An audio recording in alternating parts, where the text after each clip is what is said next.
या so previous lecture की अगर बात करें, सो प्रीवियस लेक्चर में हमने काफी सारे क्वेश्चंस डिस्कस कर लिए थे regarding the force. Okay, so पहले तो हमने ये डिस्कस कर लिए थे कि magnetic field due to different elements क्या क्या होगी और सारी चीजें हमने याद कर ली थी। फिर हमने नई चीज देखी थी वहां पर, क्या, forces due to magnetic field. Forces कैसे लगते हैं मैग्नेटिक फील्ड में, तो हमने बात किए थे कि फॉर्मूला हमारे पास है, ये फॉर्मूला है। अभी उस फॉर्मूले में कब जीरो फोर्सेस हो सकते हैं, हमने वो भी कंडीशन देखी थी।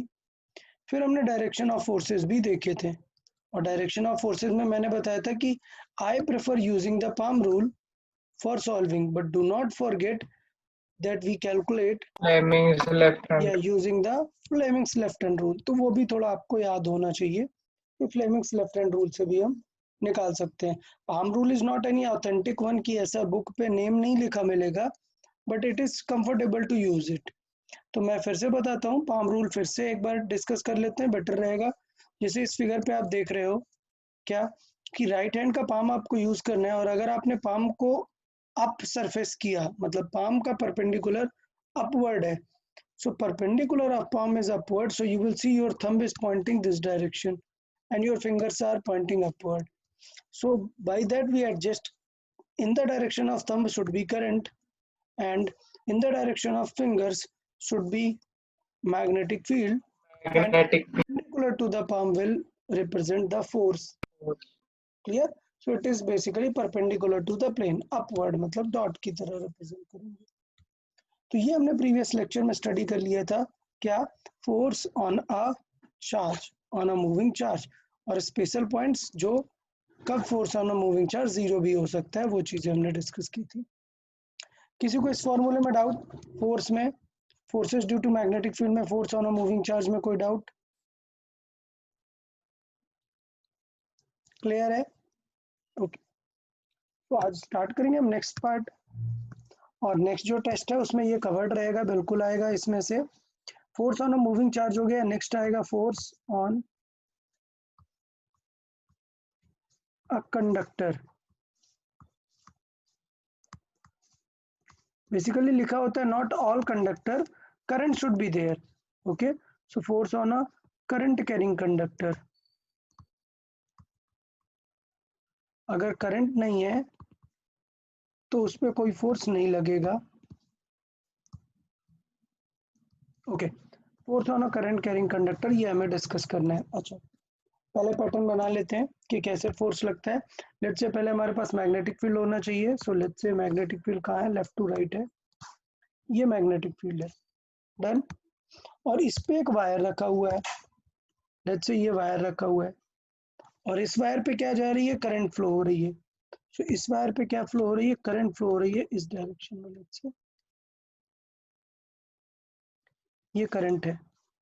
तो दूसरी काम की चीज होती है कि यार ये जो वायर की लेंथ है और ये मैग्नेटिक फील्ड है, वो कितना एंगल बना रहे हैं। तो सपोज वो एंगल बना रहे हैं थीटा। कौन कौन, लेंथ ऑफ दिस वायर, ये लेंथ, एंड दिस करंट। ये सबको समझ आया कि ये जो है ये क्या है, कंडक्टर है और वायर है, ठीक है, कंडक्टर और वायर आयल से।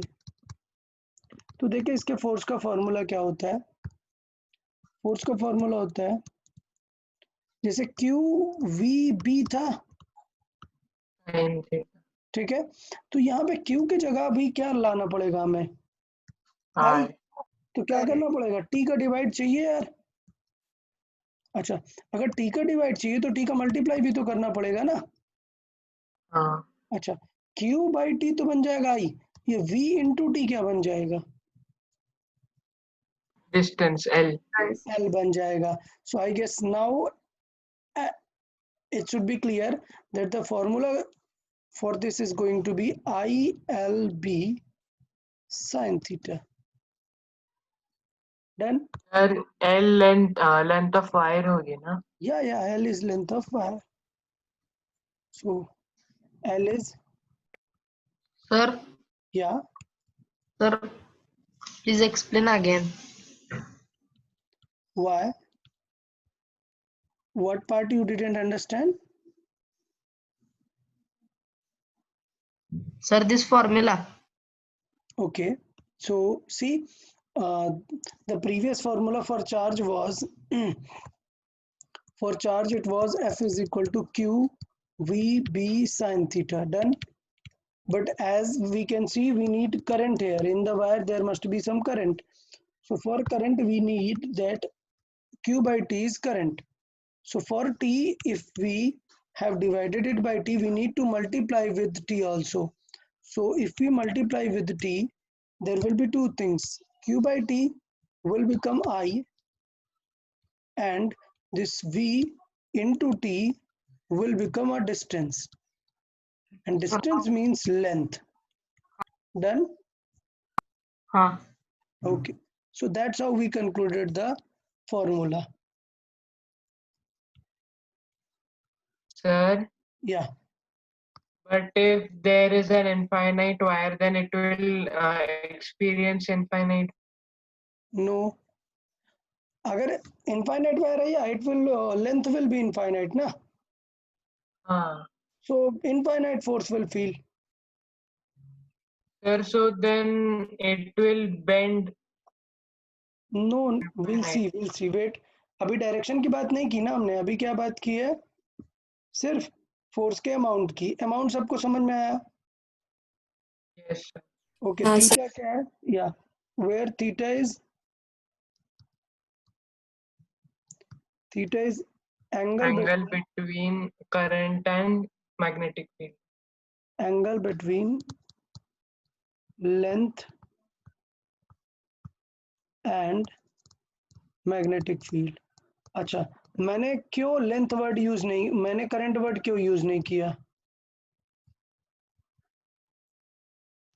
बिकॉज ये एक वेक्टर क्वांटिटी से आती है चीजें, और जो लेंथ होती है वो स्मॉल लेंथ को हम वेक्टर बना सकते हैं, बट हम करंट को वेक्टर नहीं बना सकते हैं.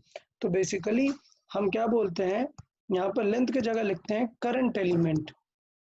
करंट नहीं, क्या बोलते हैं, करंट एलिमेंट. इसका मीनिंग क्या होता है? इसका मीनिंग ये होता है कि एक छोटे से लेंथ में जिसमें करंट जा रही है, आप किसी भी जगह पे चेक करो कि एक छोटे से लेंथ में करंट किस तरफ जा रही है, वो बन जाएगा हमारा करंट एलिमेंट. इनडायरेक्टली ये करंट ही है, बट करंट वेक्टर क्वांटिटी नहीं है ना, तो इसलिए हम इसके साथ में क्या लगा देते हैं, एक एलिमेंट लगा देते हैं कि ये जो एलिमेंट की लेंथ है वही वाली उसकी बन जाएगी क्या डायरेक्शन. या सर, हमें थीटा के लिए दो वेक्टर क्वांटिटीज ही क्यों चाहिए होती है? नहीं तो फिर एंगल कैसे होगा? सपोज ये एक डायरेक्शन है, दूसरी कोई डायरेक्शन होगी तभी तो एंगल बताओगे ना. हाँ हाँ अगर उसमें कोई डायरेक्शन ही नहीं है तो एंगल कैसे बताओगे? हाँ. ठीक है, चले. Yes, ओके, तो ये था पूरा हमारा सेटअप कि किस तरीके से हमें एक वायर पे फोर्स कैलकुलेट करना है. अब बात आती है डायरेक्शन की. ठीक है, सो डायरेक्शन देख लेते हैं.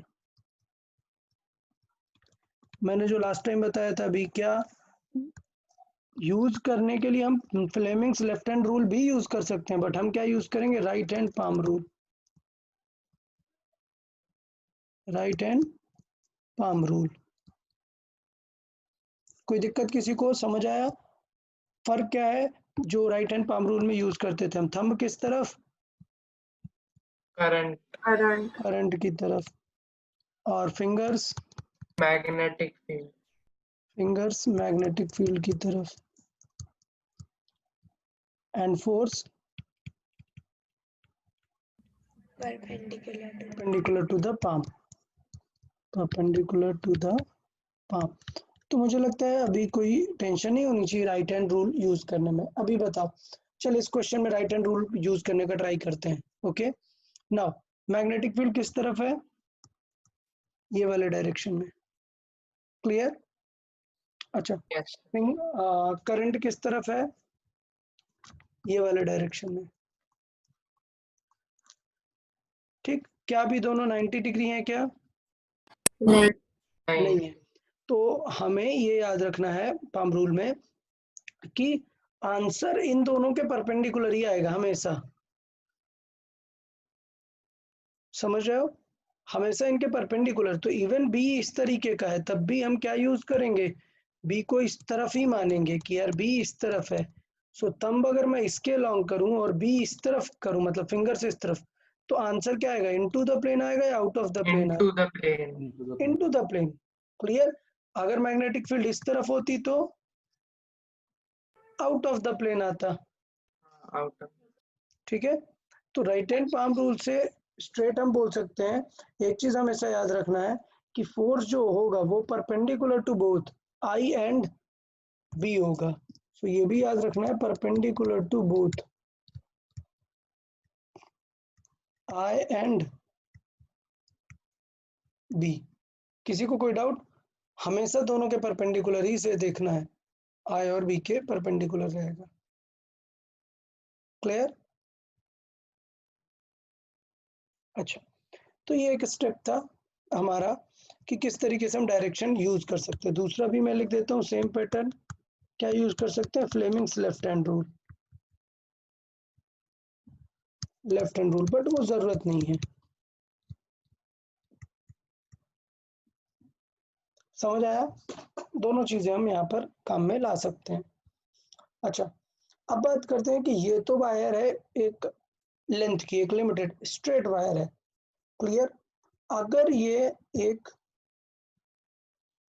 किसी डिफरेंट, मतलब एक रैंडम वायर है, सपोज ये क्या है, अभी स्ट्रेट वायर है, ये फर्स्ट पार्ट था स्ट्रेट वायर। अब मैं अगर एक रैंडम वायर ले लूं,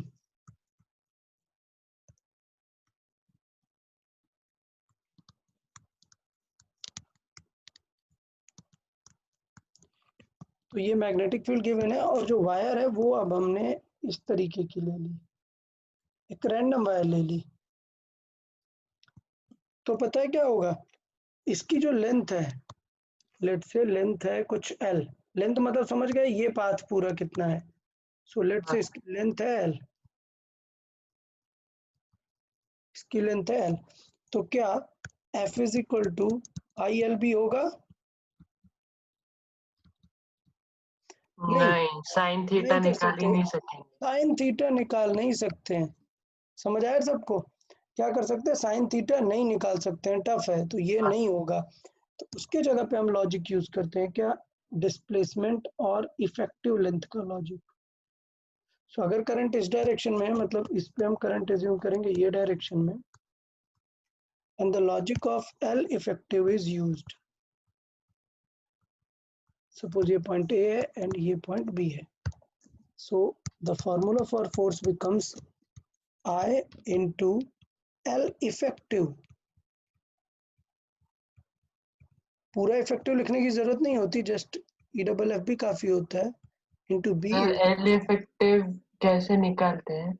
बता रहे। तो अगर इस फिगर में मैं बात करूं, ये है क्या, where L effective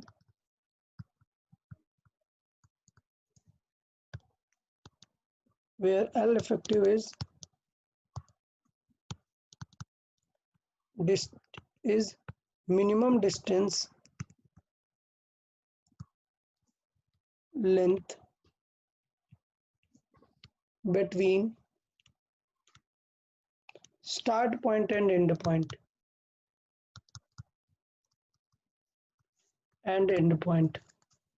like displacement। समझ आया। ओके, तो अभी ये जो थीटा है यहाँ पर, ये थीटा एग्जैक्टली किसके बीच में एंगल है, where theta is angle between L effective and B. समझ आया। तो ये जो एक्चुअल थीटा है वो अभी क्या है, वो इनके बीच का एंगल है। समझ आया, ये थीटा है। तो मुझे लगता नहीं इसमें कोई टेंशन होगी, ये आप लोग समझ गए हैं इसे। Okay, so it is L effective. अभी मैं एक एग्जांपल के थ्रू आपसे और क्लियर करवा लेता हूँ ये क्वेश्चन। ठीक है, तो एक एग्जांपल दे देता हूँ आपको और क्लियर समझ में आ जाएगा।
तो ये एग्जांपल है, मुझे लगता है इतना कुछ डाउट होगा नहीं इस एग्जांपल में, आप लोग बहुत ही इजीली सॉल्व कर सकते हैं। क्या इस एग्जांपल को अगर हमें सॉल्व करना है तो हमें क्या बना लेना चाहिए इसका?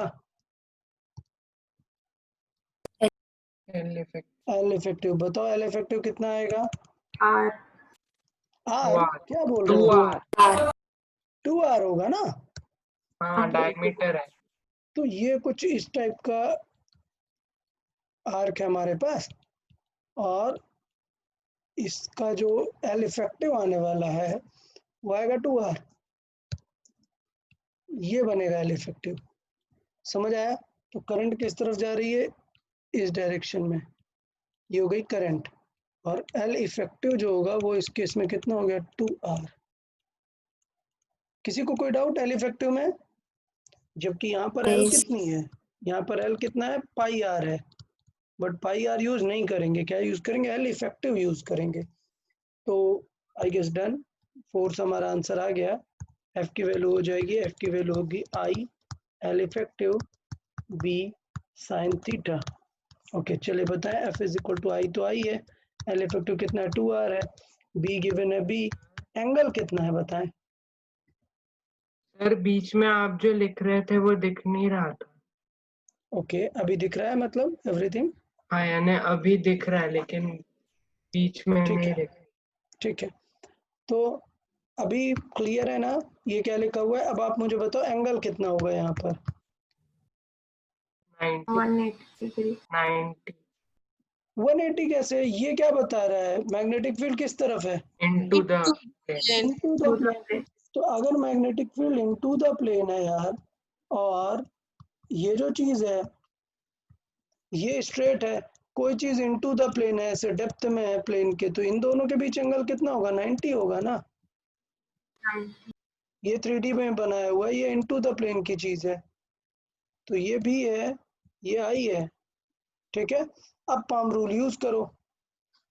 पाम रूल यूज करें, देखो क्या होगा। करंट थंब इस तरफ, magnetic field into the plane मतलब फिंगर्स डेप्थ की तरफ, तो परपेंडिकुलर टू द पाम किस तरफ होगा? अपवर्ड। ठीक है, तो पहली चीज की एंगल कितना होगा? 90 डिग्री। आंसर आ जाएगा आई 2 आई आर बी। ठीक है, क्योंकि साइन 90 डिग्री है, बट डायरेक्शन जो होगी वो डायरेक्शन इससे निकालेंगे ना, तो ये डायरेक्शन ज्यादा इंपॉर्टेंट है यहाँ पर। समझ आया? तो ये बी जो है ये इनटू द प्लेन है,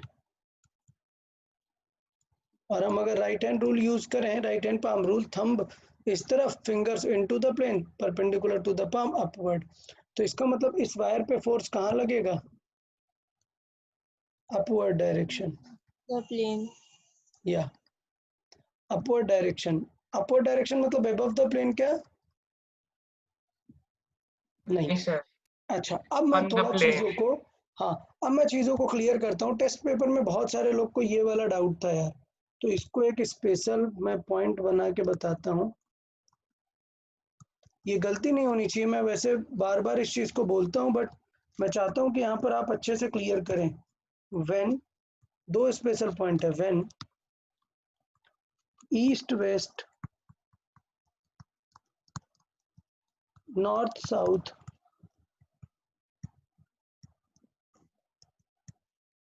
terms are being used,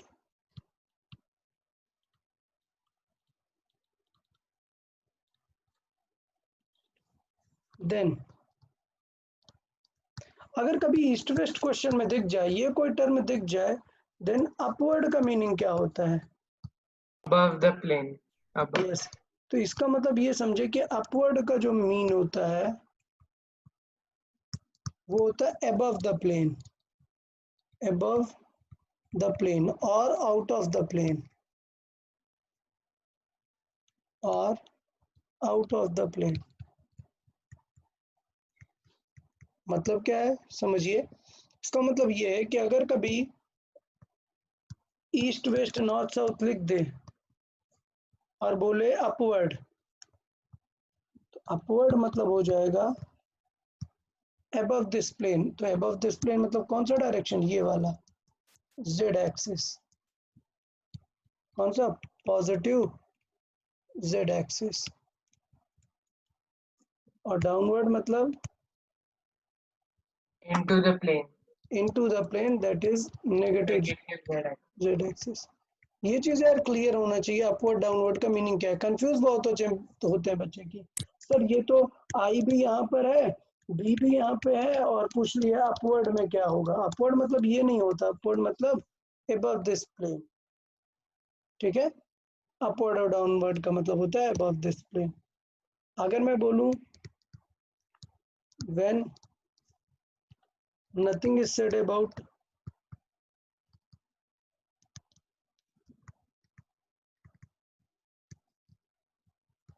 when nothing is said about these east, west, north, south, then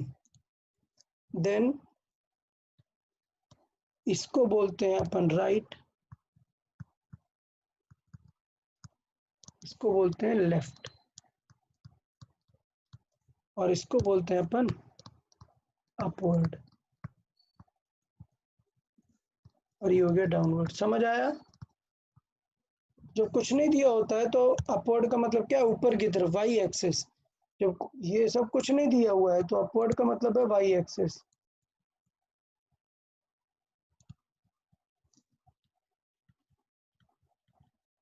समझ आया क्या? yes sir, तो ये चीज आपको याद रखना है, बहुत ही क्रिटिकल चीज है, आपको बार बार ये गलती करा देगा कि अपवर्ड पूछा है, डाउनवर्ड पूछा है, तो समझ जाना, अगर ईस्ट वेस्ट वगैरह दे दिया है, अपवर्ड मतलब अबव द प्लेन, डाउनवर्ड मतलब बिलो द प्लेन, अगर नहीं दिया कुछ भी तो अपवर्ड हम समझ सकते हैं कि अपवर्ड मतलब ऊपर, ऊपर मतलब प्लेन में ही ऊपर लेके जाने का काम। तो ये सबको क्लियर रहेगा, ये समझ में आ गया है मैग्नेटिक sir. फोर्स का ये एल इफेक्टिव वाला। चले, तो एल इफेक्टिव में एक और एग्जांपल दे देते हैं फिर।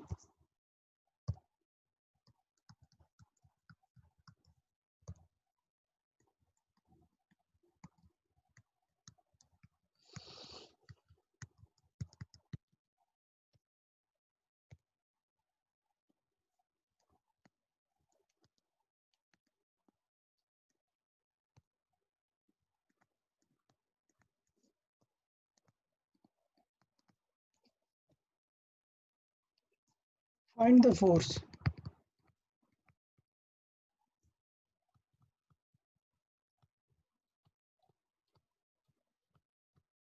बताएं।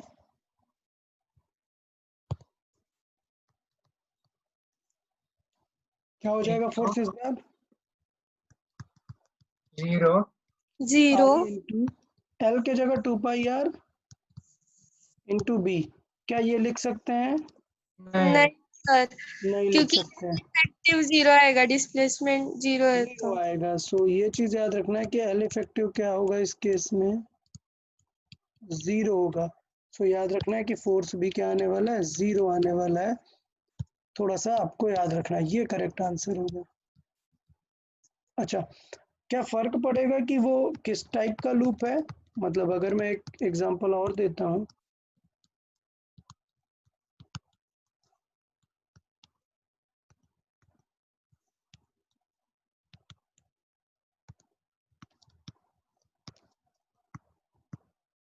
अभी बताओ। इसमें भी 0 ही, तो लूप चाहे कैसा भी हो, फोर्स क्या होगा उसमें, नेट फोर्स 0। अभी भी क्या है, एल इफेक्टिव 0 ही है, तो फोर्स क्या आने वाला है, 0 आने वाला है। तो इसका मतलब इसे आपको याद रखना है कि अगर एक क्लोज लूप में नेट फोर्स तो कभी भी पूछा तो क्या आने वाला है, 0। 0 चल right, in a close loop on uniform magnetic field,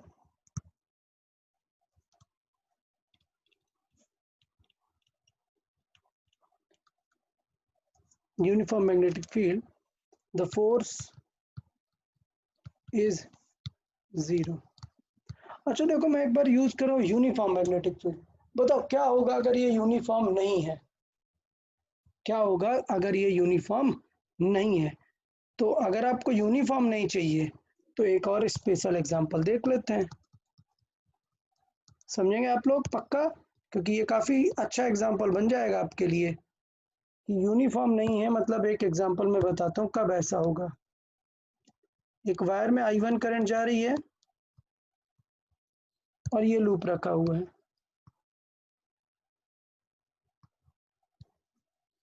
now इस पे करंट जा रही है लेट्स से कुछ I2।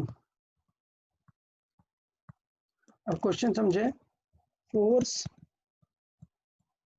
On loop due to infinite wire having current. अच्छा एक चीज और, हैविंग करंट I1। एक चीज और, अगर अब अभी ऐसे जरूरी नहीं है इनफाइनाइट बना है, अगर ऐसे सिंपल वायर बनी है और थीटा नहीं दिया, मतलब समझ जाना है कि वायर कैसी है, इनफाइनाइट। टेस्ट में एक क्वेश्चन आया हुआ था जिसमें आई गेस वायर कुछ ऐसी थी और फिर ऐसे थी। तो जब एंगल वगैरह नहीं दिए, लेंथ नहीं दिए, मतलब समझ जाना है कि ये क्या है, एक इनफाइनाइट वायर है। ठीक है, चले। तो अब मुझे बताना है कि क्या होगा इस पे फोर्स। तो नंबर 1, एल इफेक्टिव क्या है, 0। क्या है, 0। 0 फोर्स 0 होगा, हाँ पूरी बात ये है नहीं,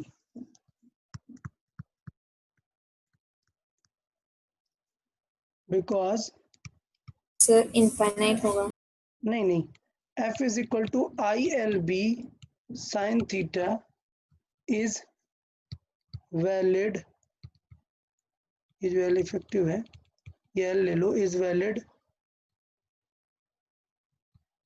ओनली फॉर यूनिफॉर्म फील्ड।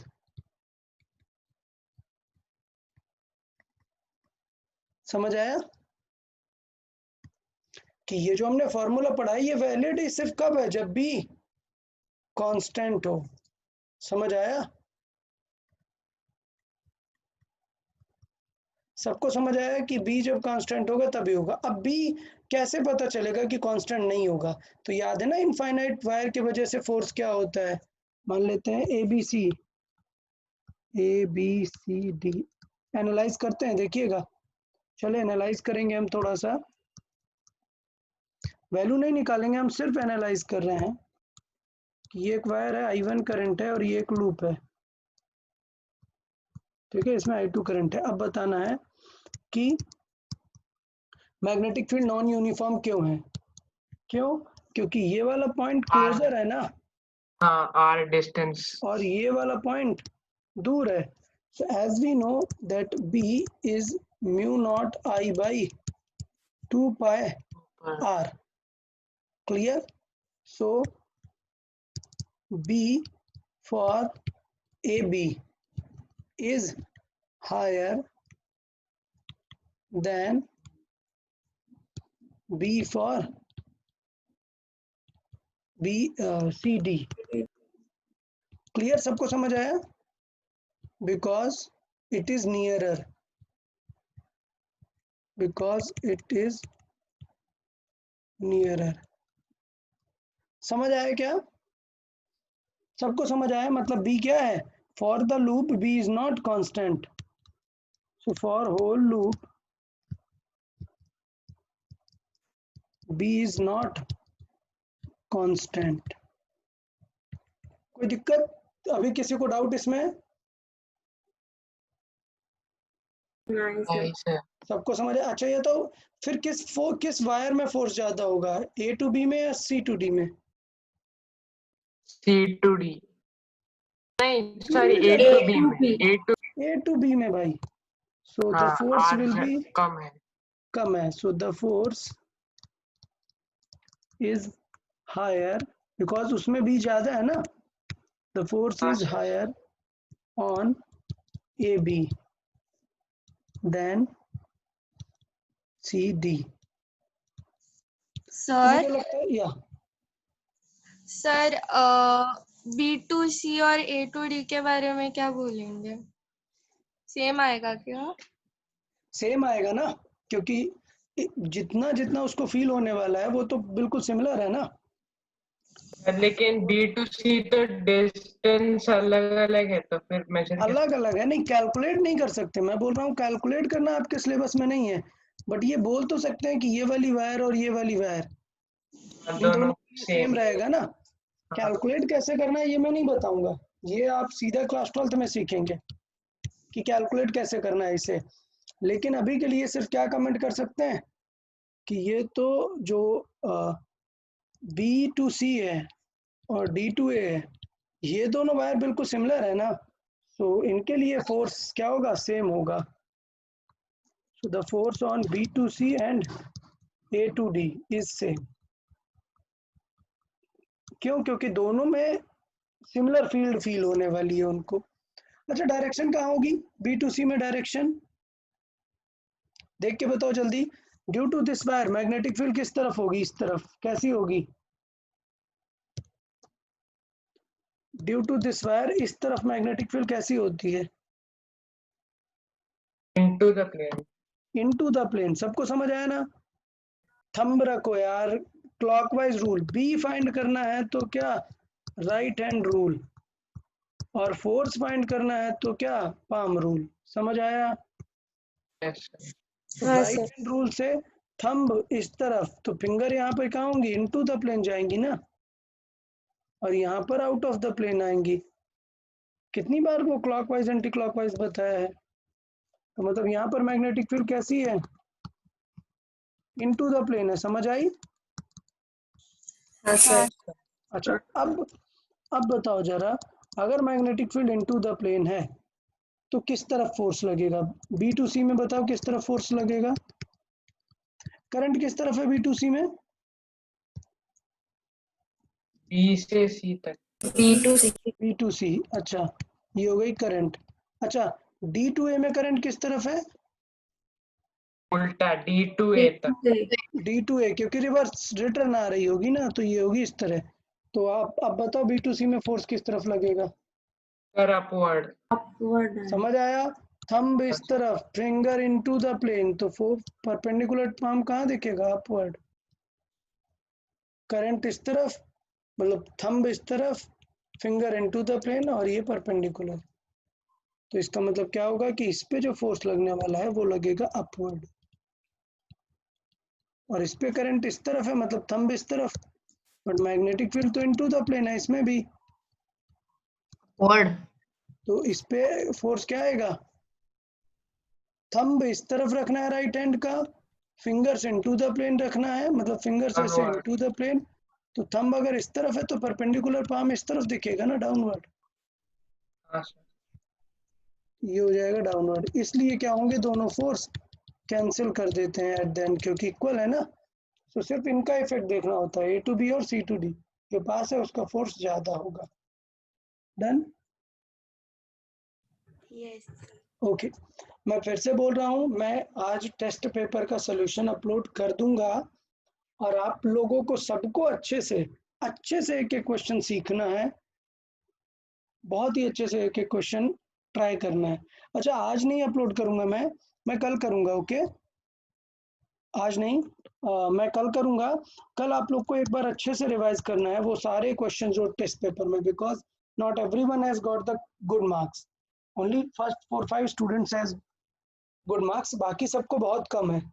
तो एक बार अच्छे से सारे क्वेश्चन को एनालाइज करना, मैं कल उनको पोस्ट कर दूंगा। ओके, ये बताओ आप लोग, सर कल फ्री हैं? कल कोई लेक्चर है आपका? मतलब स्कूल कब फ्री हो जाता है? सर कल मैं कल 5 के बाद फ्री होते हैं क्या आप लोग? सर मैं 6:30 के बाद फ्री हूँ। ओके, तो ठीक है, बेटर रहेगा मैं ग्रुप पे ही पोस्ट कर दूंगा, it will be better, I will just post the solution, no problem. चले, तो सर या you will solve all questions. या I will solve all questions. Okay, okay. Okay, तो अभी हमने क्या डिस्कस किया? Force on a wire. Force on a wire सबको ओके हो गया? Yes, sir. Force on a wire is okay okay. चले तो अभी कुछ स्पेशल पॉइंट डिस्कस करते हैं। एक वायर तो हमने सॉल्व कर ली, दो वायर के बीच में हम देखेंगे कैसे सॉल्व करेंगे। क्लियर?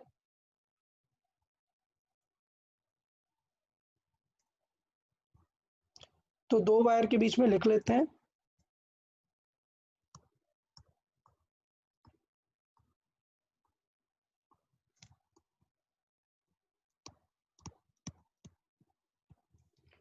दो वायर्स के बीच में कैसे रहेगा फोर्स, तो है बहुत ही सीधी सी बात है, स्ट्रेट है। क्या, सपोज एक वायर में करंट जा रही है क्या, I1। डन। ये मान लेते हैं क्या, इनफाइनाइट वायर है।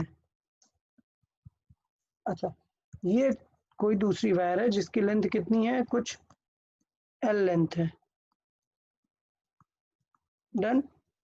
तो इस वायर में अब हमें चाहिए कि लेट्स से करंट जा रही है इस वायर में कितनी, I2। अब हमें फोर्स कैलकुलेट करना है। तो बेटा क्या मेथड होगा फोर्स का, पहले हमें चेक करनी पड़ेगी क्या, मैग्नेटिक फील्ड B। समझ आया? क्या चेक करना Yes. पड़ेगा, B। तो बताओ ड्यू टू I1 B कितना है, इस तरफ 2KIR नहीं, कहाँ की direction, direction into the plane. Into the plane. सबको समझ आया? वायर ये स्ट्रेट है हाँ तो राइट हैंड क्लॉकवाइज रूल लगाएंगे तो इनटू द प्लेन आएगा। मतलब ये जो वायर जहां पर रखी हुई है यहाँ पर मैग्नेटिक फील्ड कैसी है, इनटू द प्लेन है। तो ये है B। अच्छा, अगर मान हाँ। लेते हैं हम कि इन दोनों के बीच में जो डिस्टेंस है वो है कुछ D। ठीक, तो मतलब हमें किस पॉइंट पे B फाइंड करना है, D डिस्टेंस पे फाइंड करना है। सो बिटवीन टू वायर्स का मतलब ये है कि I'll say I2 is kept in the magnetic field of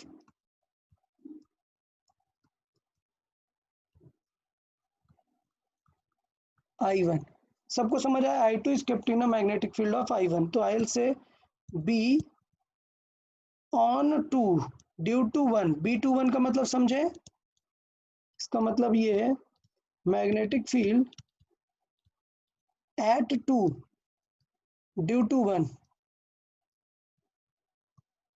इस वर्ड का मतलब समझ आया? 2 1 का मतलब हाँ, sir. It is a magnetic field at 2 due to 1। तो बताओ क्या फॉर्मूला है मैग्नेटिक फील्ड का, mu naught 2KIR mu naught I1 I by 2 pi upon I1. 2 pi R की जगह क्या है यहाँ पर, D D डिस्टेंस है। क्लियर? तो ये हो गया B। अब फोर्स का फॉर्मूला क्या है, F21 का मतलब क्या है, Force force on at 1 because 2 2. to 1 due to On 1। तो it is force due to 2 on 1। तो मैं फिर से लिखता हूँ इसको, फिर से इसका मीनिंग क्या है, इसका मीनिंग होता है फोर्स ऑन 2 ड्यू टू 1। तो अगर मैं फोर्स ऑन 2 ड्यू टू 1 देखना है तो फॉर्मूला क्या हो जाएगा, I।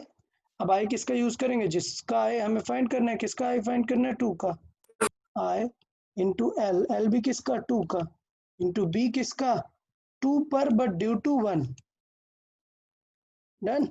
हाँ, इंटू साइन थीटा। तो ये उतना कुछ प्रॉब्लम नहीं है। थीटा कितना है, अभी वो इनटू द प्लेन है, वो परपेंडिकुलर है, कितना है, 90 डिग्री। हाँ. एफ का आंसर मैं डायरेक्टली लिखूंगा, क्या आएगा, I2 और L2 ये सब रहेंगे। सो ये आएगा mu naught I1 I2 upon 2 पाई D इंटू L2। समझ आया फोर्स क्या रहेगा? Yes.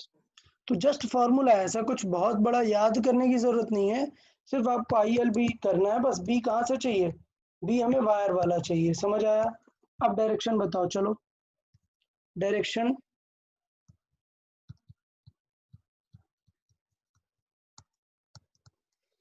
Sir,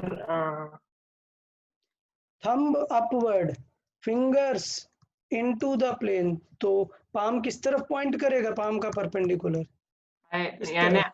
I1 की हाँ left side left side. Clear? Left side. तो मुझे लग रहा है आपको समझ आ गया है क्या आएगा लेफ्ट साइड। अब जो लोग लेक्चर नहीं देख रहे हैं सिर्फ नोट्स देखेंगे उन्हें नहीं पता चलेगा लेफ्ट साइड कैसे आया। कैसे आया, थंब हमने ड्रॉ किया अपवर्ड, अब फिंगर्स और पाम हमारा परपेंडिकुलर टू द प्लेन है तो वो मैं ड्रॉ नहीं कर सकता, बट वो इनटू गया है। सो आप राइट हैंड की फिंगर्स इनटू का फील करें तो परपेंडिकुलर टू द पाम कहाँ आएगा, इधर, Left. ठीक है, लेफ्ट की तरफ आएगा। Done, okay.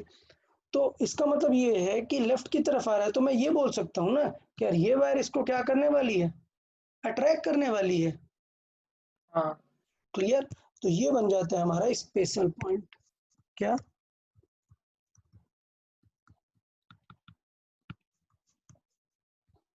Special point number 1।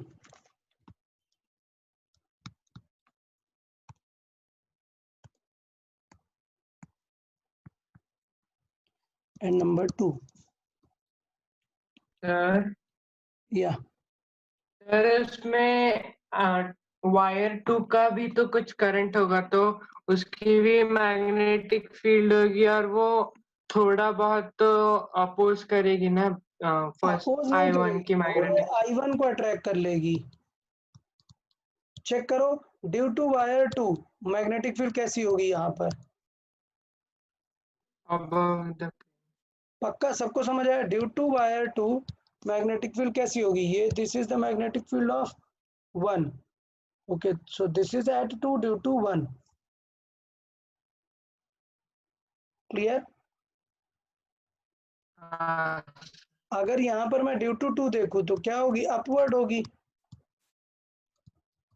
अगर मैग्नेटिक फील्ड अपवर्ड है, थंब इस तरफ है तो फोर्स किस तरफ लगेगा, इस तरफ लगेगा ना, हाँ तो मतलब वो अट्रैक्ट कर लेंगे। तो इसीलिए तो मैं स्पेशल पॉइंट बता रहा हूँ कि इसका मतलब दो वायर में अगर सेम डायरेक्शन में करंट है, current in both, current is in same direction, तो इसका मतलब क्या होगा कि इस वाले पे फोर्स किस तरफ लगेगा, इस तरफ, और ये वाली वायर पे फोर्स किधर लगेगा, इस तरफ। तो आई से both wire will attract each other. समझ आया, Yes, sir. Will attract each other.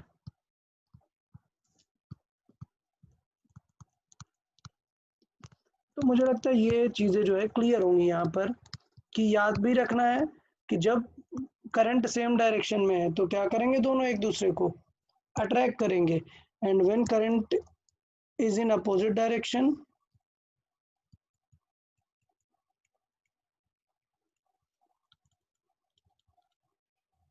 तो इसका मतलब तब क्या होगा, तब फोर्सेस अपोजिट लगेंगे। इस वायर पे फोर्स कहाँ लगेगा, राइट साइड पे, और इस वायर पे कहाँ फोर्स लगेगा, लेफ्ट साइड पे। तो इसका मतलब दोनों वायर क्या करने वाली हैं, अब रिपल करेंगी एक दूसरे को। तो आपको डायरेक्टली याद रख लेना है, ठीक है। बार बार एग्जाम में हम दो दो डायरेक्शन नहीं फाइंड करेंगे ना, हमें डायरेक्ट याद रखना है। एग्जाम में टाइम लग जाएगा अगर आप दो दो डायरेक्शन फाइंड करोगे। सो क्या हो जाएगा, both wires will repel each other. सबको समझ आया, सब लोग याद रख के रखेंगे स्पेशल पॉइंट ये, यस पक्का, किसी को डाउट तो नहीं ना इसमें। डन। यस नेक्स्ट पॉइंट है कि एक टर्म यूज होता है स्पेशल पॉइंट का ही, फोर्स पर यूनिट लेंथ। कभी अगर बुक में पूछ ले force per unit length, force per unit length means क्या मतलब होता है उसका, फोर्स डिवाइडेड बाय लेंथ। समझ आया, Yes, sir. हाँ सर तो इसका फॉर्मूला अगर मैं देखूंगा तो क्या आएगा, mu naught I1 I2 upon 2 पाई डी। समझ आया? क्योंकि इधर पे जो एल था वो तो कहाँ आ गया, यहाँ डिवाइड में आ गया है ना। हाँ, तो इसका मतलब अगर मैं दूसरी वाली वायर इनफाइनाइट कर दूं और आपसे क्या पूछूं, फोर्स पर यूनिट लेंथ, मतलब इसके एक छोटे से लेंथ को कितना फोर्स फील होगा। समझ आया? हाँ।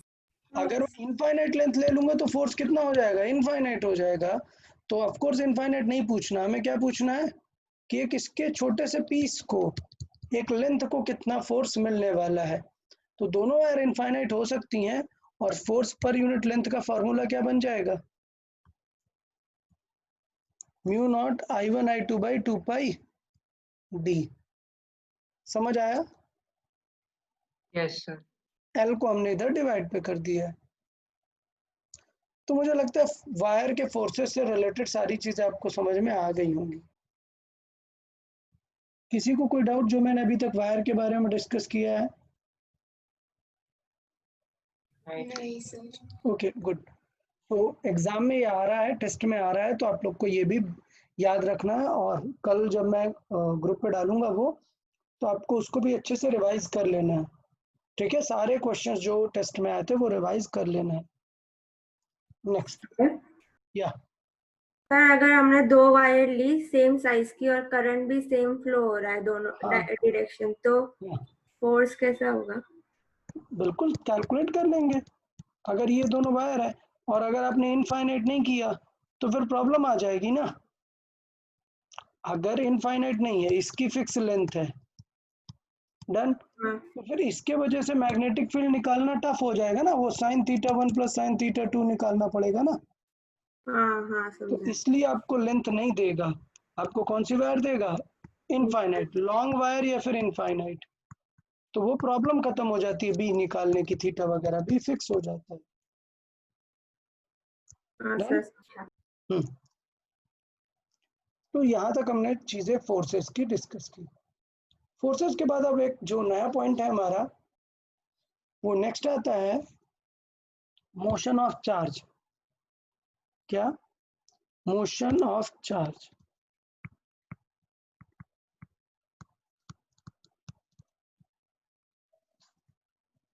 In uniform magnetic field. Clear?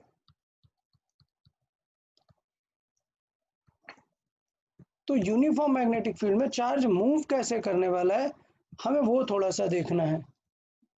ठीक है, और ये हमारा पॉइंट है, motion of a charge in a move uniform field. तो आपको ये याद है ना, मैंने बताया था कि अगर किसी चीज पे फोर्स लगेगा तो मूव होगा वो। डन। अगर वो स्ट्रेट लाइन में गया है तो क्या लगा देंगे हम, काइनेमेटिक्स लगा देंगे। समझ आ रहा है भाई कि यस अगर फोर्स लगेगा तो हम पूरी काइनेमेटिक्स लगा देंगे, मोशन हम डिस्कस कर लेंगे। देखो इधर, अगर ये चार्ज है और इस पे लग रहा है फोर्स इस तरफ, तो ये क्या होगा, आगे की तरफ ही जाएगा ना। डन। तो इसकी मोशन कैसी हो जाएगी, पाथ कैसा हो जाएगा, स्ट्रेट लाइन। समझ आया? तो इसका मतलब हम इसमें नॉर्मल काइनेमेटिक्स लगा सकते हैं, कोई डाउट? अच्छा, बट यार मैग्नेटिक फोर्स की एक प्रॉब्लम है। ये फोर्स क्या है, ये रेगुलर फोर्स है, बट मैग्नेटिक फोर्स की एक प्रॉब्लम है। बताओ मैग्नेटिक फोर्स कैसा होता है। सर, वो घटते जाता है डिस्टेंस जैसे बढ़ता है वैसे। नहीं, रुको, क्या बोल रहे हो। लूप्स में। अगर ये V है और ये एक चार्ज है, ठीक है, तो बताओ मैग्नेटिक फोर्स कैसा होता है हमेशा। Inversely proportional. नहीं नहीं, अमाउंट नहीं, I am talking about direction कैसी होती है मैग्नेटिक फोर्स की। Into the plane. अरे यार, सर सर्कुलर लूप में। अरे यार देखो, डायरेक्शन कैसे होती है, ये ऑन गोइंग एक मूविंग चार्ज है, और मैग्नेटिक फोर्स की अगर हम डायरेक्शन बात करें तो हमेशा क्या होता है, ये चेंज होता है। Perpendicular. It is always perpendicular to the speed and magnetic field. Clear? हाँ सर। हाँ सर। भाई पढ़ा करो, याद रखो क्या होता है सारे फोर्सेस, तभी तो हम ये राइट हैंड रूल यूज करते हैं ना, Fleming's rule, all fingers we keep perpendicular. Clear है? राइट हैंड रूल में, फ्लेमिंग्स रूल में, सब में हम ऑल फोर्स परपेंडिकुलर रखते हैं। तो इसका मतलब ये है कि magnetic force is always perpendicular. So I will write magnetic force is always perpendicular to V। ठीक है, तो इसका मतलब मैग्नेटिक फोर्स किस तरफ लग रहा होगा? परपेंडिकुलर। परपेंडिकुलर, इधर डाउन या फिर अप। तो लेट्स से मैं मान रहा हूं कि कहाँ लग रहा है, डाउन लग रहा है। तो अगर बताओ कि एक फोर्स डाउन लग रहा है तो इसकी मोशन कैसी होगी? फिर नीचे की तरफ पुल कर लेगा ना फोर्स। हाँ। तो क्या स्ट्रेट लाइन हो पाएगी? क्या नहीं ना, force is going to pull it. Done, force is pulling it.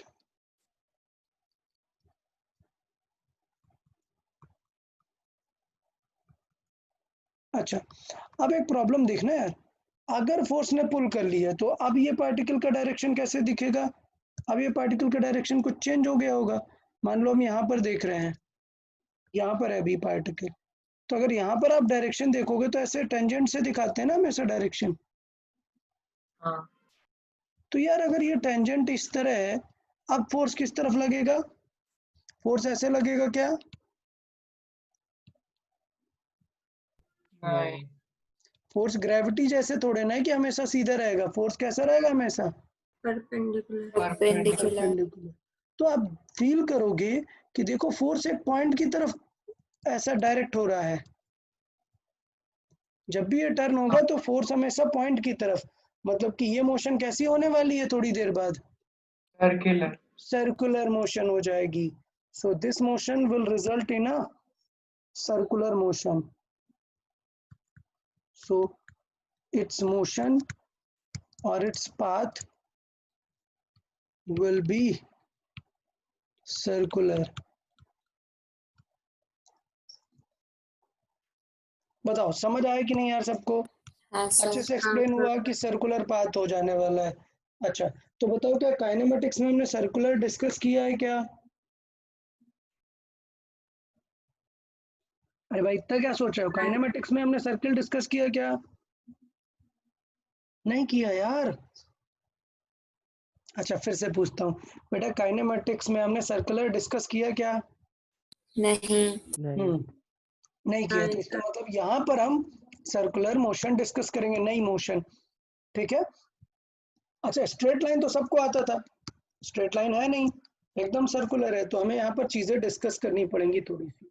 क्या? देखें कि अगर सर्कुलर पाथ है तो क्या होता है। तो बहुत ही फेमस चीज है, बहुत ही फेमस है पॉइंट, कि there is a force in circular motion in centripetal force. या so to perform a circular motion, और ये बहुत ही हाईलाइटेड है जो भी मैं यहाँ पे बोल रहा हूँ, ये बहुत ही ज्यादा हाईलाइटेड है। ये हमेशा आपको याद रखना, to perform a circular motion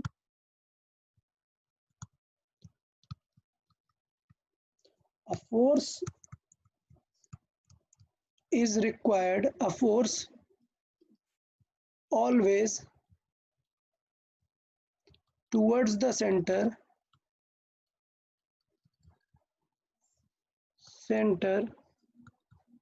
is required। Clear? हमें एक फोर्स चाहिए अगर सर्कुलर मोशन हमें बनानी है, सो towards its center is required and known as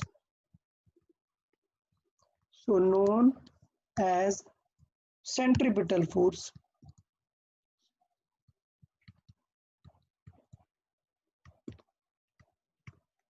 clear? तो सबको ये बात याद रहेगी, समझ आया? हाँ सर। हाँ sir. And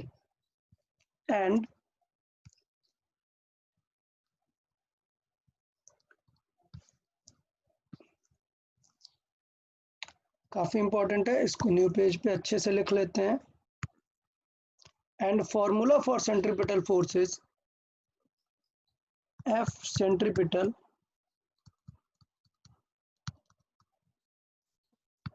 is mv square by r। किसी को डाउट इसमें? नाइस। सेंट्रीपिटल फोर्स का फॉर्मूला याद रखना है। क्लियर? आप चीजें जानते हो, बाकी सारी चीजें पता है। वेयर आर मतलब क्या है? रेडियस। Radius of circle. तो R is radius of circle. V क्या है? Velocity. Velocity. Speed of the particle. और एम उसका मास है। ठीक है, तो आप लोग ये चीजें समझ गए? हाँ सर। अच्छा, अब प्रॉब्लम वाली बात में आते हैं। क्या कि जब ये सर्कुलर मोशन कर रहा था तो फोर्स हमेशा 90 डिग्री पे था ना। हाँ। तो ये फोर्स तो उसकी डायरेक्शन बदल रहा था, क्या उसकी स्पीड को कुछ कर रहा था क्या? नहीं। नहीं, मैंने पहले भी बताया। तो ये चीज हमें और एक स्टार मार्क के फॉर्मेट में याद रखनी है कि इट्स मोशन विल बी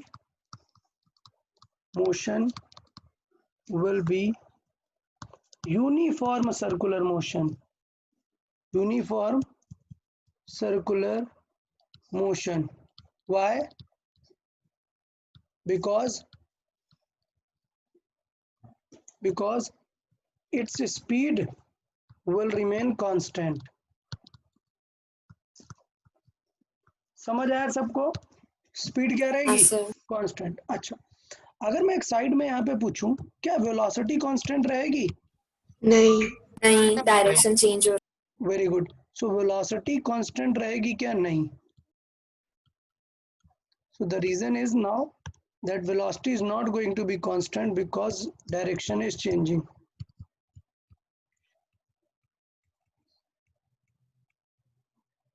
तो मुझे लगता है दोनों चीजें सबको समझ आ गई होंगी। क्या यार, मोशन कैसा होने वाला है एक चार्ज पार्टिकल का मैग्नेटिक फील्ड में?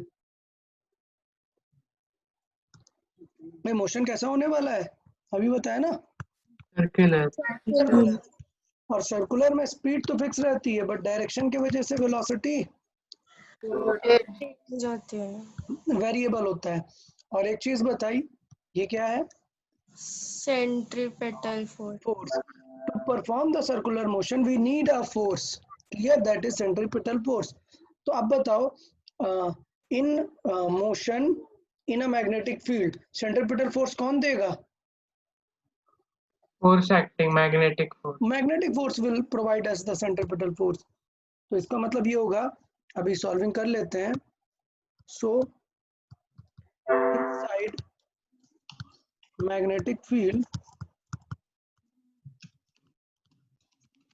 force due to magnetic field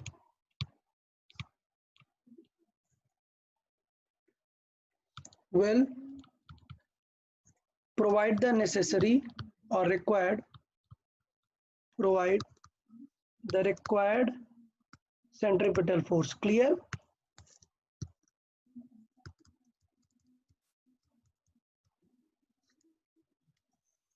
yes sir. Provide the centripetal force. अच्छा, तो इसका मतलब क्या होने वाला है? देखो समझिएगा, मैं सिचुएशन बना रहा हूँ क्या कि देखो यार, ये मैग्नेटिक फील्ड है, डन। और हमने इसमें एक चार्ज को ड्रॉप किया किसी स्पीड के साथ। देखिएगा, ये एक चार्ज है, यहाँ पे हमने किसी v स्पीड के साथ थ्रो किया, पॉजिटिव चार्ज है। बताओ अब ये क्या करेगा, किस तरफ फोर्स लगेगा इसमें? देख के बताएं जल्दी। Sir upward. अपवर्ड। सबको समझ आया? फोर्स होगा अपवर्ड। मैंने क्या बताया? अपवर्ड में क्या आएगा? सेंटर आएगा इसका। तो इसका मतलब ये क्या होने वाला है? ऐसे टर्न हो जाएगा, डन। सोचो जब ये यहाँ पर होगा तब फोर्स किस तरफ होगा? सेंटर की तरफ। Towards centre. लेफ्ट। टुवर्ड्स। तो इस तरफ फोर्स रहेगा। So likewise we can discuss कि यार ये एट द एंड करने क्या वाला है, ये पूरा ऐसा अच्छा सा सर्कल कंप्लीट करेगा। समझ आया सबको? हाँ सर। Yes sir. ओके, तो यहाँ पर इस तरफ फोर्स होगा, यहाँ पर इस तरफ मोशन होगा, and it is going to perform a circular motion. Clear? तो अगर ये सर्कुलर मोशन है तो यार इसका रेडियस भी तो होगा ना कुछ, हाँ सर। वही हमसे पूछा जाता है कि अगर एक v स्पीड से हमने छोड़ दिया तो कितना बड़ा सर्किल में वो चार्ज घूमने लगेगा। तो कॉन्सेप्ट क्या है कि whatever centripetal force is required, who is going to balance it? Magnetic force. Done. Centripetal force का फॉर्मूला क्या है, फिर से बताओ एक बार। mv²/r। Very good. F²/r। और मैग्नेटिक फोर्स का? QV sin theta B। QVB। qvb sin theta। ठीक है, साइन थीटा 90 डिग्री हम मान के चल रहे हैं, ठीक है। QVB साइन थीटा, और मैं यहाँ पे लिख देता हूँ यार कि क्वेश्चन में ये हम मान के चल रहे हैं थीटा ऑलवेज 90 डिग्री, ठीक है। अगर थीटा 90 डिग्री नहीं होगा तो फिर फॉर्मूला थोड़ा अलग हो जाएगा, बट रहेगा वो सर्कुलर मोशन। तो इसलिए हम डिस्कस कर रहे हैं कि थीटा 90 डिग्री ही रहे। बताएं सर, या? सर V नहीं L होता है ना? अरे वो तो वायर के लिए होता है, हाँ हाँ वायर के लिए होता है। IL भी दो फॉर्मूले है हमारे में, एक चार्ज वाला, वो प्रीवियस लेक्चर अटेंड किया था जिंक, हाँ सर। तो उसमें प्रीवियस लेक्चर में हमने ये वाला बताया था ना, चार्ज के लिए ये वाला, और ये किसके लिए है? वायर। ये वायर के लिए। दो फॉर्मूले याद रखना है। हाँ हाँ सर। ओके। तो ये अगर हम बात करें तो ये QVB साइन थीटा है, और ये तो 90 डिग्री है, तो इसको कोई टेंशन ही नहीं है। अच्छा अभी देखो क्या होगा, एक V कैंसिल आउट हो जाएगा ना, हाँ सर। हाँ तो एक V ये कैंसिल आउट हो जाएगा, तो बचेगा क्या? हमें रेडियस फाइंड करनी थी ना, तो R इज इक्वल टू क्या बचेगा, देखो R is equal to mv/qb। QB। और ये फॉर्मूला एकदम रट लो, बहुत पूछा जाता है, what will be the radius of that circle, तो क्या होगी mv अपॉन QV। QB। अच्छा ये बताओ m इंटू v जो है, इसको हम जानते हैं क्या, ये m इंटू v क्या चीज है? Momentum. m into v is called p, momentum. तो कभी कभी क्या होता है ना, m और v अलग अलग नहीं देता, सीधे क्या दे देता है आपको? मोमेंटम। तो ये मत बोलने लगना अरे सर आपने तो फॉर्मूला ही नहीं पढ़ाया मोमेंटम का। क्या हो जाएगा इसका फॉर्मूला? हो जाएगा P अपॉन QB। कोई डाउट? नहीं सर। नहीं। एक और चीज देख लेते हैं, कभी कभी एक नया टर्म और मिल जाता है क्या। अभी इसमें ये तो हो गया, वेयर Q मतलब क्या है? Q क्या है यहाँ पर? चार। Q मतलब है चार्ज, Q मतलब है चार्ज। एक और चीज होती है, अगर आपने सुना हो केमिस्ट्री में, एक होता है स्पेसिफिक चार्ज, सुना है क्या? नहीं नहीं नहीं सर। सुना, कोई बात नहीं, तो फिर अभी याद करना पड़ेगा हमें। स्पेसिफिक चार्ज किसे बोलते हैं? The ratio of Q by M is called specific charge. Charge by mass ratio. हाँ पक्का भूल जाओगे तुम लोग, तो मैं अलग से लिखता हूँ। सर E/m रेशियो बोलते हैं ना उसमें। हाँ sort of E by M ratio हुआ ना। So specific charge, specific charge means the Q by M ratio of a charge, means Q by M, sorry, Q by M ratio of that charge। Clear? तो सबको ये याद रखे रहेगा कि specific charge अगर मैंने लिख दिया कि फाइंड स्पेसिफिक चार्ज, मतलब समझ जाना कि क्या फाइंड करना है, हमें फाइंड करना है Q by M। कोई डाउट? एकदम नई चीज है। तो इसका मतलब फॉर्मूला कभी अगर स्पेसिफिक चार्ज दे दिया, मतलब समझ गए क्या दे दिया आपको? Q और M एक साथ है, दे दिया। क्लियर? हाँ सर। तो इसका मतलब ये बताओ, अगर मैं बात करूं R is equal to, Pm/qb। हाँ तो इसका मतलब बात करें कि V तो बचेगा, और M को क्या ले लें, Q के डिवाइड पे ले लें, ऐसे लिख सकते हैं ना। हाँ सर। ये जो M था इसको हमने Q के डिवाइड में लिख लिया, तो इसका मतलब ये हुआ कि मैं इसको लिख सकता हूँ, चार्ज की जगह क्या लिख सकता हूँ, specific charge. Clear, into B. बात समझ में आई? हाँ सर। ओके, सर या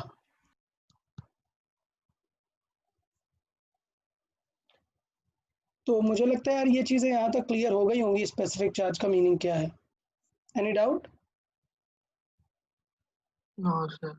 ओके, अभी देखो मैं क्वेश्चन कैसे बनाता हूँ। आप देखिए क्वेश्चंस किस टाइप के आएंगे, और सिर्फ इन्हीं बातों पे आपको उलझाएगा।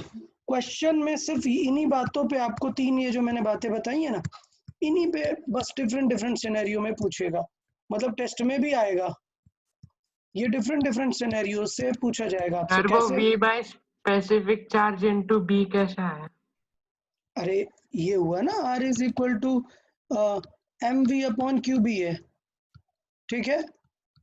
हाँ हमें क्या चाहिए स्पेसिफिक चार्ज के लिए? Q by M. तो हाँ m का डिवाइड करोगे तो m का इंटू भी तो करोगे ना, तो ये m तो कैंसिल हो गया, यही बचा ना।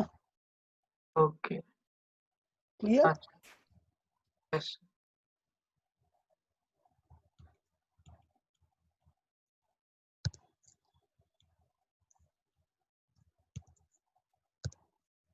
तो ये मैं यहाँ पे लिखा रहने देता हूँ जिससे आपको याद रहेगा कि ये क्या है। समझ आया? हाँ सर। ओके चले, तो अब देखो कैसे क्वेश्चन बनेंगे, कैसे क्वेश्चन बनेंगे। कुछ चीजें पहले आपको क्लियर रखनी पड़ेंगी, कुछ पार्टिकल्स के नेम, जैसे न्यूट्रॉन। चार्ज कितना होता है न्यूट्रॉन का? 0। 0 0। तो बताओ अगर न्यूट्रॉन को छोड़ेंगे तो क्या होगा? 0। कुछ नहीं। 0? अरे ऐसे नहीं बोलो, रेडियस कितनी होगी सर्किल की? इनफाइनाइट। हाँ, and what we mean by infinite? अगर चार्ज Q 0 है तो आप देख सकते हो कि फार्मूले में Q डिवाइड में होता है, तो रेडियस आ जाएगी इनफाइनाइट। बताओ इनफाइनाइट रेडियस का मीनिंग क्या है? Not defined. अरे नॉट यार, डिफाइंड। नॉट डिफाइंड नहीं, नॉट डिफाइंड नहीं। इनफाइनाइट रेडियस का मतलब क्या है? रुको रुको, ओके देखें, R इज इक्वल टू हो जाएगा mv बाई QB, और इसका मतलब ये हो जाएगा ये रेडियस होगी इनफाइनाइट। अब सर सोचिएगा। यानी ऑलमोस्ट स्ट्रेट लाइन दिखेगी हमें। वेरी गुड यार। तो आप इस तरीके से फील करें कि ये रेडियस है कोई, ये एक रेडियस है। अब अगर मैं इस रेडियस को बड़ा करूं तो ये ऐसा हो जाएगा। डन। इस रेडियस को अगर मैं और बड़ा करूं, अरे आप समझ रहे हो ना, रेडियस बड़ी करते जा रहे हैं हाँ हम। सर। हाँ सर। हाँ सर। ये रेडियस बड़ी करते जा रहे हैं, सोचो और बड़ी कर दे रेडियस। सो ये जो रेडियस है मतलब काफी बड़ी होती जा रही है, तो इसका मतलब जो मैक्सिमम पॉसिबल रेडियस क्या हो जाएगी, वो ये होगी। अब ऐसे मत जोड़ देना सर ये तो फिक्स है, अब इसका कर्वेचर है ही नहीं, सो this is called infinite radius. मतलब इनफाइनाइट रेडियस मतलब क्या? Straight line. तो एट द एंड अगर मैं बात बताऊं आपको कि स्ट्रेट लाइन का मतलब ये है कि सर्किल लगेगा ही नहीं ना, चार्ज 0 है तो फोर्स ही 0 हो जाएगा ना, मतलब ये कैलकुलेशन ही हम बेकार कर रहे हैं। ये तो मैंने आपको समझाने के लिए है, समझा दिया कि इनफाइनाइट रेडियस का मीनिंग क्या होता है, बट हमें कुछ भी ये क्वेश्चन सॉल्व करने की जरूरत ही नहीं है। चार्ज 0 है तो फोर्स भी क्या हो जाएगा? 0 ना। 0। न्यूट्रॉन के लिए तो बात ही खत्म है, न्यूट्रॉन की कोई मोशन होगी क्या? नहीं, कैसी होगी? Straight line. स्ट्रेट लाइन, कभी मतलब फोर्स लगेगा ही नहीं उसमें। प्रोटॉन देखें, चार्ज E जितना, 1.6 into 10 हाँ to the power ठीक है, minus। मैं वैल्यू नहीं लिख रहा हूँ। चार्ज होगा एक इलेक्ट्रॉन के जितना बट पॉजिटिव ही, so I write plus E। Clear? Mass कितना होगा? मास जो होगा वो 1.6। न्यूट्रॉन के पास में होता है, नियरली न्यूट्रॉन के पास में होता है, ठीक है। So mass of proton is nearly equal to mass of neutron, और लेट से उस मास को हम बोलते हैं m नॉट। क्लियर? यस। ये जस्ट एक सिंबल है, m नॉट क्या है? एक सिंबल है। प्रोटॉन का नियरली इक्वल होता है न्यूट्रॉन से, जबकि न्यूट्रॉन का थोड़ा ज़्यादा होता है रियल में। तो वो तो केमिस्ट्री की बात है, इसलिए मैंने ज़्यादा डिस्कस नहीं किया। प्रोटॉन के बाद बात करते हैं इलेक्ट्रॉन की। चार्ज कितना होता है? सेम अमाउंट होता है, बस नेगेटिव नेगेटिव होता है। मास बताएं।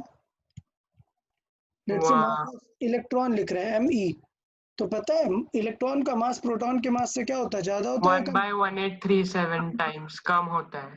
ओके, तो इसका मतलब ये होता है कि मास ऑफ इलेक्ट्रॉन बहुत कम होता है किससे? मास प्रोटॉन ऑफ प्रोटॉन से। क्यों? क्योंकि काम आएगी आगे ये वैल्यू। चार्ज दोनों का सेम है लेकिन मास इलेक्ट्रॉन का कम है, तो कौन बड़ा सर्किल बनाएगा बताओ? Electron. mv by Q Q दोनों का सेम है, मास किसका ज्यादा है? प्रोटॉन। प्रोटॉन कौन बड़ी रेडियस बनाएगा? प्रोटॉन। प्रोटॉन बनाएगा भाई, इलेक्ट्रॉन क्यों बनाएगा? समझ आया? ओके, अगर मैं बोलूं हाइड्रोजन एटम,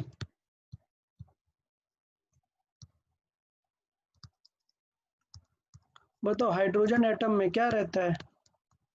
एक प्रोटॉन एक इलेक्ट्रॉन। एक electron. So of course hydrogen atom नहीं, हाइड्रोजन का न्यूक्लियस अगर हमसे पूछा है तो न्यूक्लियस में क्या रहता है? सिर्फ एक प्रोटॉन। ठीक है, तो पॉइंट ये है कि जरूरत नहीं है एक प्रोटॉन ही हो जाएगा अगर हाइड्रोजन के एटम के बारे में हमसे पूछा है। एक दूसरा पार्टिकल है जो काफी फेमस है, दैट इज अल्फा पार्टिकल। हाँ, 2 प्रोटॉन। अल्फा पार्टिकल के पास क्या होता है बताओ? 2 प्रोटॉन 2 प्रोटॉन और 2 इलेक्ट्रॉन, अरे सॉरी 2 न्यूट्रॉन। 2 न्यूट्रॉन। तो इसका जो होगा चार्ज कितना हो जाएगा अल्फा का? 2 पॉजिटिव। 2 पॉजिटिव। बट मास कैसा हो जाएगा? मास होगा 2 4 times m0। Proton plus 2 neutron. और मैंने बताया कि प्रोटॉन और न्यूट्रॉन का मास नियरली सेम मानना है, तो इसका मतलब ये अप्रोक्सीमेटली कितना होगा? 4 टाइम्स ऑफ m0 हम बोल सकते हैं ना। यहाँ पे हमने प्रोटॉन को m0 बोला हुआ है ना, कि प्रोटॉन और न्यूट्रॉन दोनों का लेट्स से ऑलमोस्ट सिमिलर है, और क्या आएगा? m जितना आएगा। तो पॉइंट समझ में आया अल्फा का मास और चार्ज के बारे में? हाँ सर सर तो अब अगर मैं यहाँ पे एक सिनेरियो बना देता हूँ, ठीक है, एक एग्जांपल के फॉर्मेट में देखते हैं।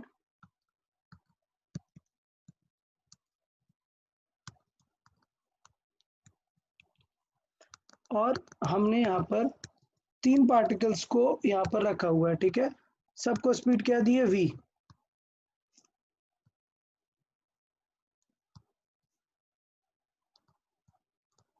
सबको स्पीड दी है v। ठीक, कौन क्या है देख लेते हैं। ये है इलेक्ट्रॉन, ये है अल्फा पार्टिकल,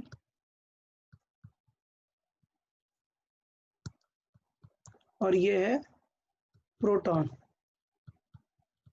तो पहले मुझे डायरेक्शन बताओ किस तरफ टिल्ट होगा? इलेक्ट्रॉन किस तरफ टिल्ट होगा, ऊपर की तरफ या नीचे की तरफ? ऊपर के। ऊपर अच्छा, क्या पैटर्न है बेटा? पैटर्न क्या है? इस डायरेक्शन में होगा current, fingers into the plane, तो थंब किस तरफ? Sorry, perpendicular to the palm. और फिर नीचे की तरफ इलेक्ट्रॉन मूव होगा। फिर नीचे की तरफ इलेक्ट्रॉन मूव होगा ना, समझ आया सबको? हाँ सर क्योंकि वो नेगेटिव पार्टिकल है, तो इसका मतलब जो आंसर आएगा उसका अपोजिट लिखेंगे ना अपन।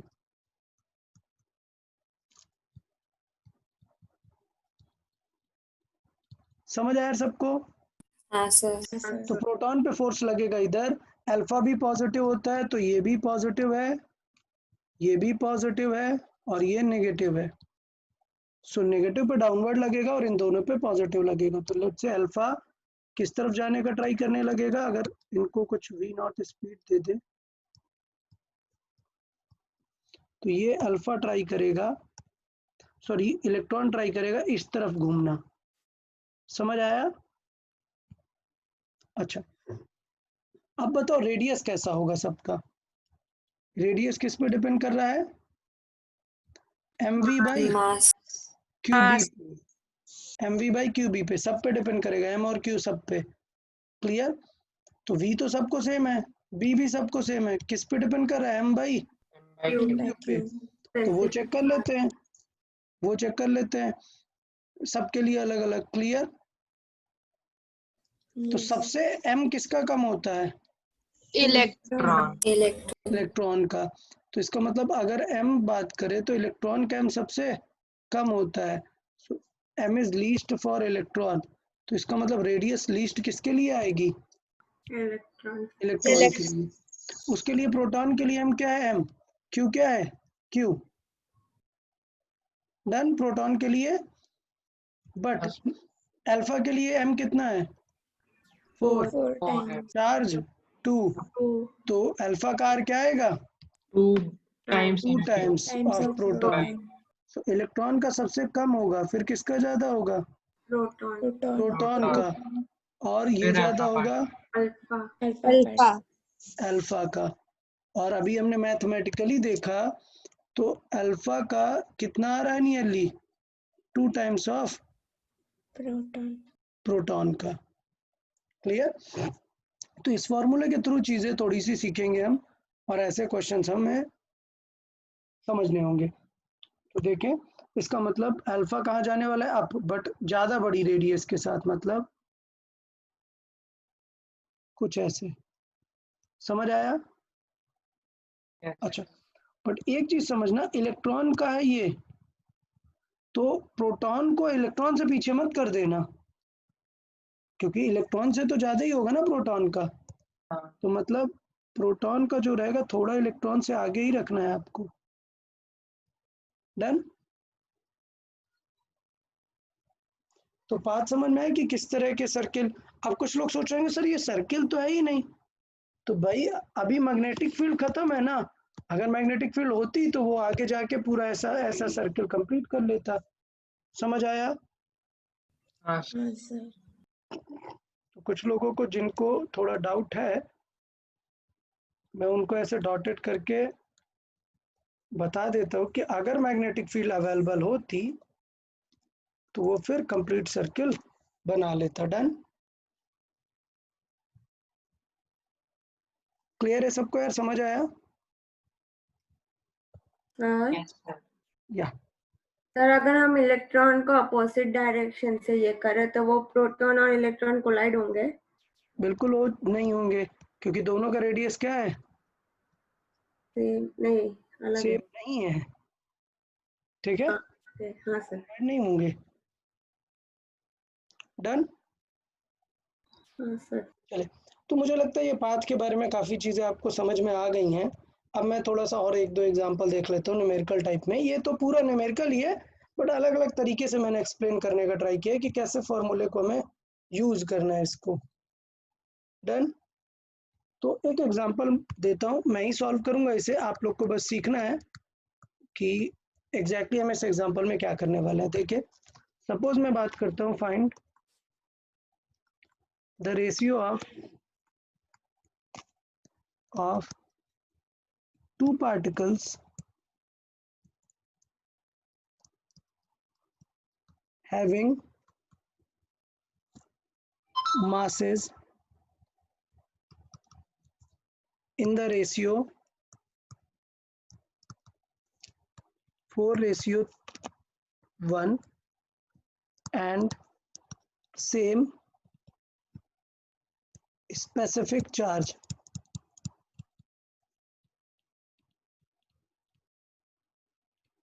Then find the ratio of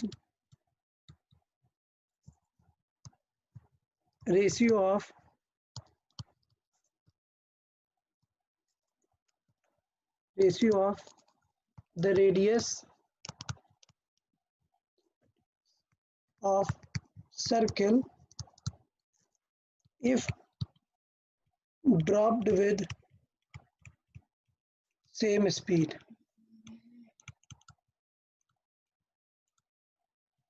Clear? फिर 1:1 आएगा। या सो ड्रॉप्ड विद सेम स्पीड। सो अब यहाँ पर ये लॉजिक है कि स्टूडेंट क्या करता है। स्टूडेंट आप समझ रहे हो यूजुअली क्या डाउट होता है, क्या गलती कर देता है स्टूडेंट? स्टूडेंट स्पेसिफिक चार्ज को ही क्या समझ जाता है? चार्ज। समझ आया कि हाँ सेम क्या है? स्पेसिफिक चार्ज सेम है। मैं फिर से लिख रहा हूं, स्पेसिफिक चार्ज सेम है। तो क्या इसका मतलब Q1 is equal to Q2 है? नहीं। No no, specific charge same का मीनिंग क्या है? इसका मीनिंग है that Q1 by M1 is equal to Q2 by M2 है। डन। तो आपको चाहिए तो आप इनके Q का रेशियो निकाल सकते हो। देन Q1 बाई Q2 क्या आ जाएगा एग्जैक्टली? ये आ जाएगा M1 बाई M2। समझ आया? तो वो वैल्यू कितनी हो जाएगी? 4:1। बट ये जरूरत नहीं है, ये मैं तब के लिए बोल रहा हूँ इनके हिसाब से क्वेश्चन ही पूछ ले कि find the ratio of charge, but अभी हमें जरूरत नहीं है। हमें डायरेक्टली पता है, क्या पता है कि अगर मैं स्पेसिफिक चार्ज के फॉर्मेट में देखूं तो R इज इक्वल टू क्या होता है? V over specific charge into B। तो सेम मैग्नेटिक फील्ड में सेम स्पीड से थ्रो किया तो सारी चीजें क्या है? सेम है ना। सो रेशियो क्या रहेगा? सेम रहेगा। तो V same, specific charge same, B same. So इसका मतलब R1 R2 का रेशियो क्या आने वाला है? 1।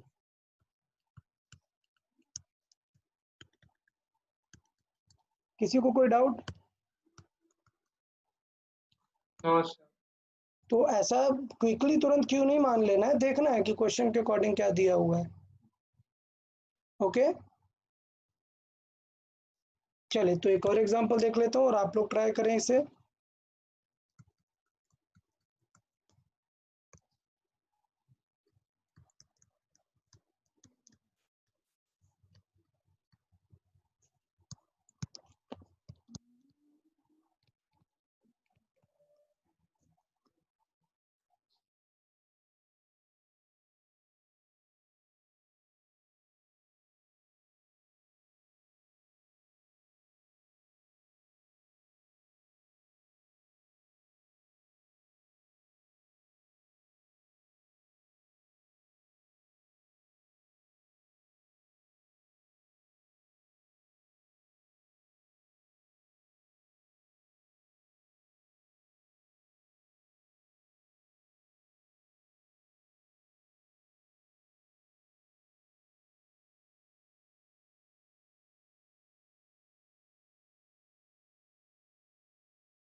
ओके, सो ये क्वेश्चन है यार, इसको ट्राई करते हैं।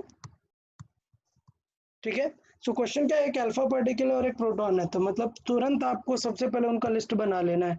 ठीक है, तुरंत आपको लिस्ट बनाना है, मतलब एग्जाम में ऐसा लिखने की जरूरत नहीं है, बट अभी कंफ्यूजन ना हो इसलिए मैं तुरंत प्रोटॉन और अल्फा को सेपरेट कर देता हूँ।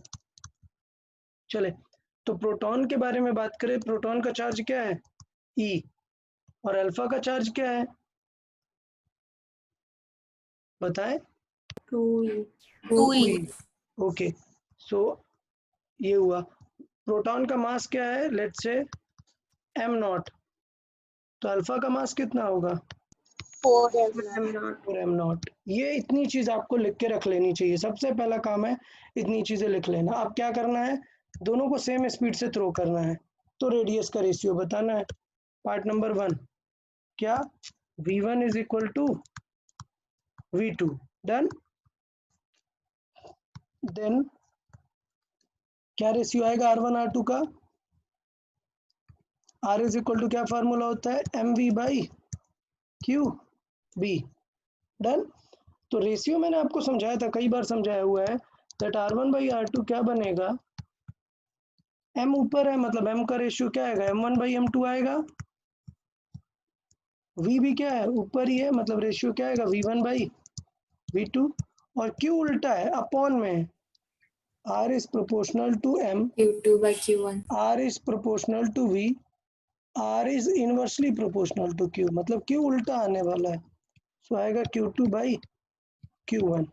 अब वैल्यूज रख दो यार।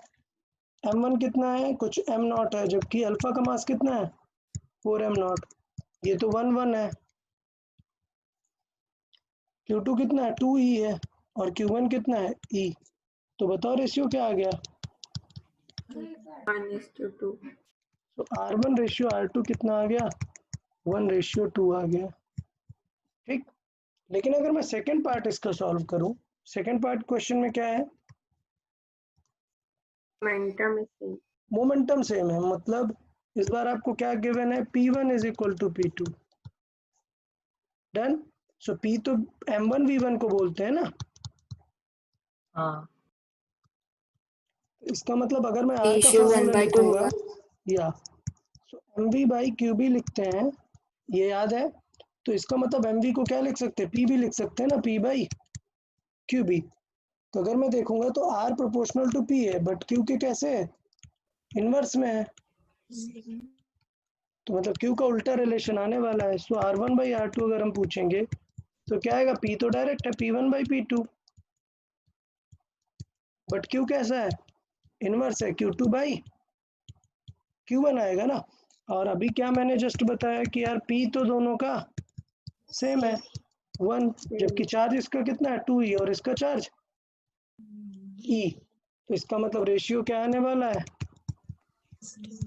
2:1 आने वाला है। सो इतना इजीली नहीं देख लेना है कि क्या करेक्ट है क्या नहीं, थोड़ा सा प्रॉपरली आपको सॉल्व करना है। तो मुझे लगता है तीनों फार्मूलों को मैंने अच्छे से एक्सप्लेन कर दिया है कि मोमेंटम होगा तो क्या होगा, स्पीड होगी तो क्या होगी, स्पेसिफिक चार्ज होगा तो क्या होगा। किसी को कोई डाउट इसमें? हमने कैसे फार्मूला यूज किया? Nice. ओके। तो हमने तीनों टाइप के जो भी डिस्कशन किए हैं वो सारे मैंने यहाँ पर बता दिए आपको। स्पेसिफिक चार्ज के फॉर्मेट में जो डिस्कशन हुआ, मोमेंटम के फॉर्मेट में जो डिस्कशन हुआ, और डायरेक्टली स्पीड के फॉर्मेट में जो डिस्कशन हुआ। सो जो नेक्स्ट टेस्ट है क्यूमुलेटिव टेस्ट, उसमें मैग्नेटिक इफेक्ट ऑफ करंट के लेक्चर 4 तक कवर होगा। और मैंने बताया कि लेक्चर 16 में ज़्यादा कुछ है नहीं, टोटली थ्योरेटिकल पार्ट है। सो बेसिकली कौन से लेक्चर कवर होने वाले? 17, 18 और 19। ये 3 लेक्चर जिसने अच्छे से कवर किए उसको बहुत ही अच्छा स्कोर होगा फिजिक्स में। सिर्फ 3 लेक्चर में से टेस्ट आएगा। और मैं फिर से बोल रहा हूँ, जो लास्ट टेस्ट था वो रिवाइज कर लेंगे आप लोग कल। मैं कल उसका सॉल्यूशन पोस्ट कर दूंगा ग्रुप पे। ओके, ठीक है। ओके देन, आज के लिए फिर इतना ही रखते हैं। Okay, yes yeah okay then, bye bye everyone. Bye sir, thank you sir. Yeah bye bye everyone.